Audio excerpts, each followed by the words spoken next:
Shocking, shocking, shocking. You won't believe what happened to African Tigress, the Kenya travel vlogger. Now, African Tigress, as you all know, travels to different parts of Africa and on to show you the beauty and all of that. This time around, African Tigress decided she was going to Nigeria, okay? The most populated black nation in the world, okay? The whole world with 200 million people and counting. So African Tigress decided she was going to be taking Nigeria by storm. And she wasn't only going to Nigeria cities, she wanted to go to the village, like, you know what Nigeria people will say, village gone, gone, gone, now where African Tigress said she did go. All right, so African Tigress got to Nigeria, got to the village where she wanted to stay, a beautiful village. These are some of the screenshots from some of the videos that African Tigress posted. So if you want to know what happened to African Tigress in Nigeria when she visited, then watch this video up until the end so you understand fully what I am talking about. That being said, don't forget to subscribe if you love the gist as I'm bringing it to you while it's still hot and juicy. We're going all the way to Kenya, okay? That's where we are right now. So, yes, don't forget to subscribe. All right, so African Tigress getting to Nigeria, she was having a blast, okay? Different African country, different culture, different food, different everything. So, African Tigress was experiencing what she was experiencing and she really liked it. Then, all of a sudden, African Tigress wasn't feeling too well. All we could see was African Tigress walking on the road, holding her camera. She was breathing kind of. It wasn't normal, you know. Her breathing wasn't normal. She was talking about how she didn't sleep very well. She feels stressed, dehydrated, and all of that. And I'm thinking, come on, as a travel vlogger, shouldn't you be traveling with at least a backpack or something at all times? I feel you should have a very small backpack that is not too heavy, where you should have water and essential stuffs. But I don't know, maybe African Tigress didn't actually think that that was necessary. Maybe she felt at every given time she would be able to get to a shop and be able to get water and whatever for an emergency and all of that. But she was not looking for a place to, find a shop at least to buy water or something to drink and get hydrated and all of that. And she was walking and walking. According to her, she said that was the first time she was going out alone and she hoped she would be able to find something and then go back and she wouldn't miss her way.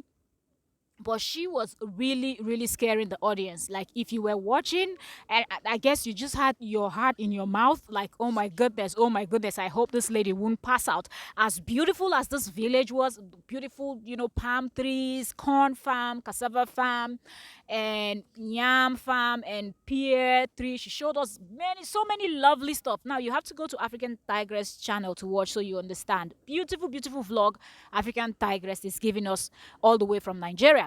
But then at the same time, while you're enjoying this whole beauty, the way African Tigress is sounding is kind of scaring the hell out of you, because for distance as she was walking, only one woman walked past her, and it seemed like the village she chose was a very quiet village with not so much population. And that really, I was thinking, well, if you're going to a place, at least pick communities that have lots of people, so in case of emergency, you never know, nobody prays for that, but a lot of people will be around you to actually help you, if there's emergency. But for distance, she was walking and nobody was seen in sight, and I was like, oh my goodness. At some point she said she was even so tired that she wants to sit down and just rest, but she doesn't want to do that because she doesn't want to sit down and just pass or something. So she would just keep walking, and I'm like, oh my goodness, please God, give this lady the strength so she will be able to walk all the way and fine. So she walked, and all of a sudden she came out at the stretch of road, this well-made road with asphalt and all of that, and she didn't know what direction to go. She stood at this asphalt road, and she was looking at asphalt. Some people call it asphalt, some people call it Colta road. So Colta was asphalt, the same. So she was looking left and right, didn't know which way to go, and she decided she was going to go right, and she started walking.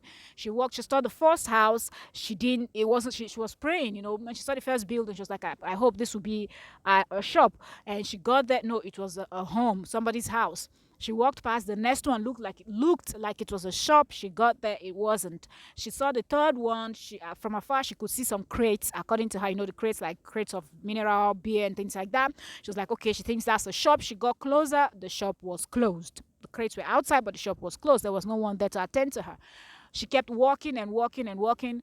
She finally found a shop that she thought was a shop. She got that it was a tailoring shop. So she just kept walking and walking. And I was just saying, God, please, please. And bikes were passing. As at this point that she was on the Coltar Road or Asphalt Road, cars were passing. I say cars, bikes were passing. At least I didn't see a car. And I was saying, why didn't she just stop and take a bike that would be faster? Ask the bike man where she can find the shop, get stuff, and take the bike back to where she's staying.